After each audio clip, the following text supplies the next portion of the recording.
sure, brothers and sisters, you'll agree with me. Those were great warm-up acts, but now let's get to the main attractions. I wonder if I could ask Gerardo first to start off what we've all been waiting for many, many years.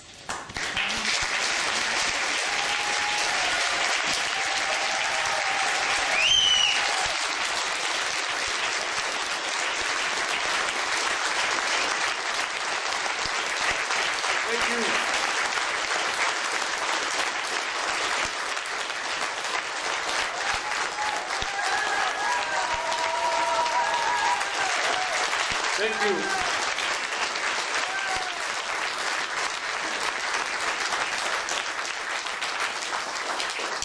Thank you very much. Thank you all for being here tonight, and especially to those of you standing or sitting a little bit uncomfortable. We really appreciate it. Many thanks to the Scottish Cuba Solidarity Campaign, to the Scottish trade labor movement, and to all our friends in Scotland. You know, just a few weeks ago I was talking to a friend in Cuba after I addressed a meeting, and he asked me, man, why you say thank you so much?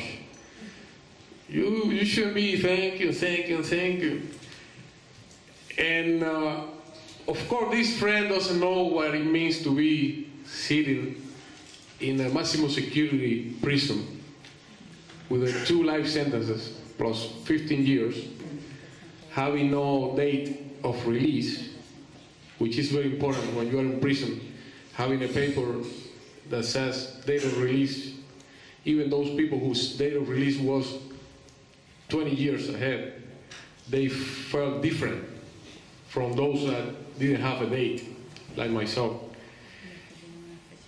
And my friend doesn't know what it means to receive a letter during a lockdown, for example, where you spend 24 hours in your cell, or when you are in a hole, in a so-called hole, which is nothing other than a punishment cell, and receive a letter and open a letter and get a beautiful postcard there and see a beautiful landscape and start reading the card and saying, hey, I'm a member of a Scottish Cuba Solidarity Campaign, and sending you here a landscape of Scotland for you to have something nice to watch in yourself. I want you to know you are not alone. My friend doesn't know what it means to you in such a moment. What it means to you to know that you are not alone, you are not by yourself. That not only the Cuban people and the Cuban government is backing you and is fighting for your freedom, but also many, many friends around the world, including friends so far away as Scotland, and including friends that are not rich people that are on vacation in a very nice spot, but are working class people with their own problems, their own struggles every day, and still people who cares about others and that dedicate time to help others. So for those that might think like my friend that we shouldn't be going around saying thanks, we have to say that give up, because we're going to be saying thank you to the last of our days.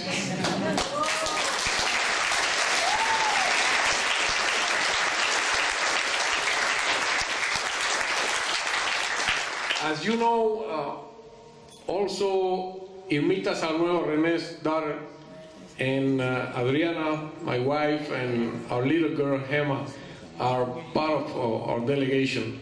And unfortunately, they couldn't be here tonight because it was such a long trip for the baby, and they stayed in London. But we are also here representing them, and representing Antonio, and Ramon, and Fernando, and all our families that for many years, many of them passed by Scotland and received the love from you and received your support and your solidarity and were able to transmit all that to us.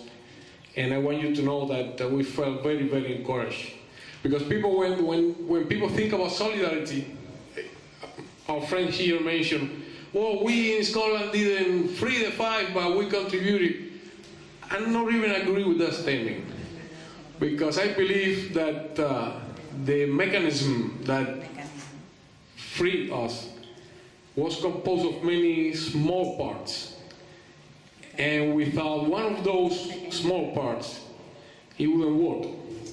And you were one of those very important small parts that made the whole machine work and make us be free today. But even if that wasn't the case, even if somebody could say, well, at the end they were released because of the negotiation between two countries, even if that were true, there's something very important. And we spent in prison 16 years, 3 months, and 4 days. Every of those days had 24 hours. And we, contrary to what some people might think, we didn't receive any consideration at all. We were put in prison cells with criminals, drug dealers, gangsters, all kinds of criminals. We didn't receive any consideration because of the fact that our case was not a regular case. So we had to witness all kinds of things, awful things in prison. And when you wake up in the morning each day and you realize that you might have been dreaming of being in Cuba or somewhere else, but you open your eyes and you realize that you are still in prison and you still have 24 more hours because your next dream might come, and you have to figure out how you resist those 24 hours with all the many things that you might face. You need something to grab your strength from. You need something to grab your encouragement from. And that something was, among other things, the fact that we know that we could count on you. The fact that we knew that we have friends like you doing whatever to free us. And we knew that because of your letters that you took the time to send to us, and we knew that because of your reports or your many acts in solidarity with Cuba and with the five. So besides the fact that you free us and you contributed to your freedom, to the solution of our case, there's also as important as that. And it was that you helped us to resist every single day in prison. And for that, again, we thank you very much.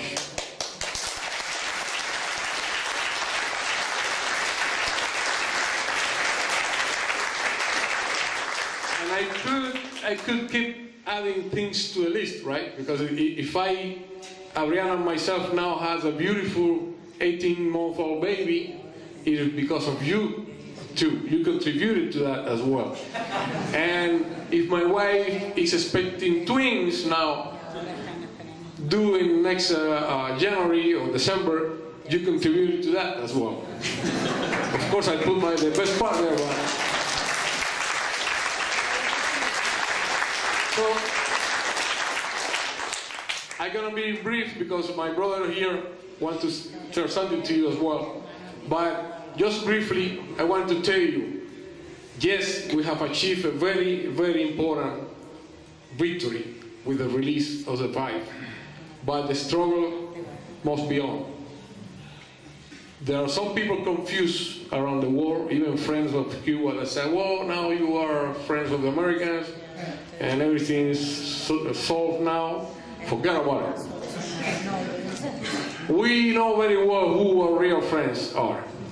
And as you are aware, the blockade is still in place. Guantanamo base is still there against the will of the Cubans. So we have a lot of things to do still. And I want you to tell you that the same way that the five were able to count on your support and your solidarity, the Cuban people still hope to keep counting on you and with your support to carry on the struggle that we still have in front. And in the same way, we want you to tell you that we Cubans, again, know very well who our real friends are, and that you can count on a revolutionary Cuba not to give up in any of our principles and to keep going, being the same socialist Cuba, the same solidarity Cuba that you have been knowing for half a century. So again, thank you so very much on behalf of the 5. Thanks.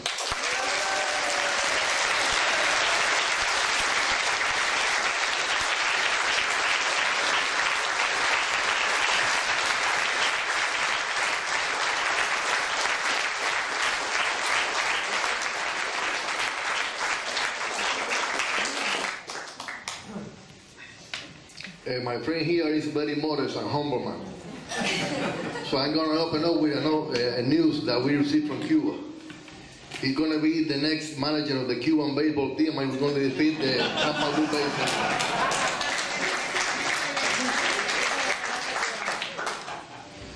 team. I'll try to explain to you what it means, and I'm going to do it for Gerardo, what it means not to having a date. And he's going to remember this story. During our times going down to the court, we befriended many prisoners. Most of them were Cubans who met us in jail, and since the beginning they respected us and befriended us. And one day we were going down to court with one Cuban who had been given a life sentence, but he was due to a resentencing, and he was hoping to have a lower sentence after that hearing.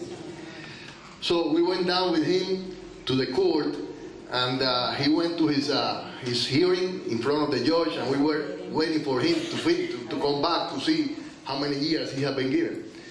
So the guy comes very happy. Hey man, I was resentenced, my sentence was reduced. And I asked him, how many years they give you now? 140 years, man.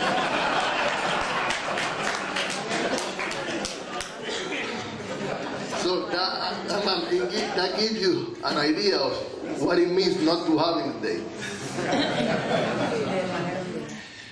And of course, this has been a long journey.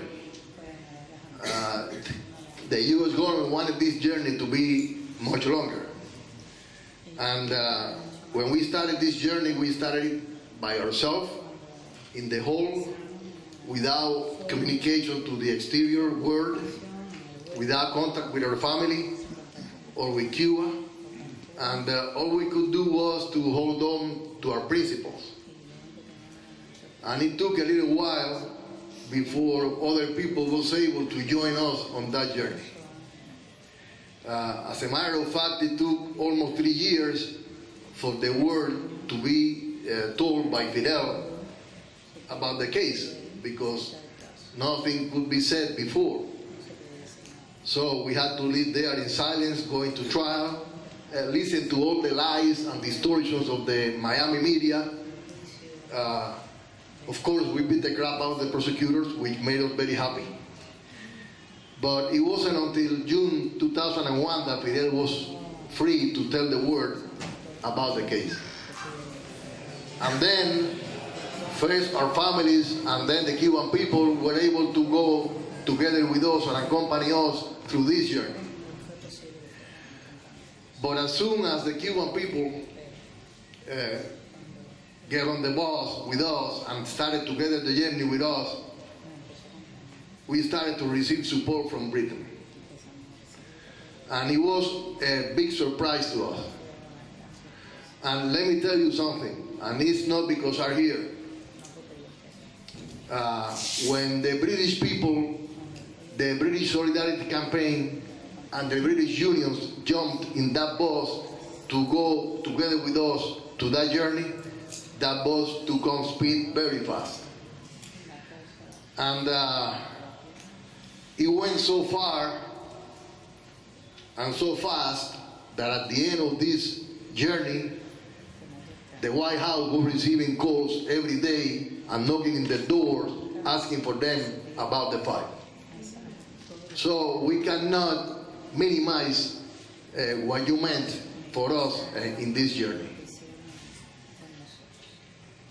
The case of the Cuban Five is not an isolated story. The hatred that they showed to us is the hatred that they feel for Cuba, against the Cuban people for having chosen its own path. And what is at stake here is a conflict which is at the bottom of every little conflict or big conflict in our times, which continues to be the conflict of capital against labor. We cannot be fooled by that. Be it in Palestine, be it in Cuba, be it in Venezuela, we are looking at the same conflict. And it's about capital trying to rule our lives, trying to make profits out of our lives, and trying to decide what we can or cannot do. And that conflict is at the bottom, even, I could say, of one of the confrontations we see here. And you know that better than me, because before we had a working class in Cuba, you were already fighting for the workers' rights, and were unionizing, and were producing coal and steel here, and we're trying to be treated like human beings. So I venture to say that the journey we have ahead is even longer than the journey that we took up to this point. I've been traveling through Britain now, and wherever I go to my wife, with my wife, I go to a point and I see she knows a lot of people, and she's embraced by lots of people, and I could see how long was the journey they had to travel to get us here, and how many people they had to talk to in order to mobilize the support for the fight. But now we are all here together. The ones that were in jail, their families who were journeying around the world for justice, the people of Britain who were on the same journey with us to get our freedom, and we are here together and still on a journey, which is the journey for the work that we need for the working people, which is the journey to get rid of the whole of capital. And on that journey, I can tell you, we know that you can count on you, because you have demonstrated that to us. And I'm telling you on behalf of the five, on behalf of our families, on behalf of the Cuban people, that it could be through us, through our sons, through our grandsons, but we're going to be together with you on that journey until we have that word of liberty and freedom that we deserve. Thank you very much.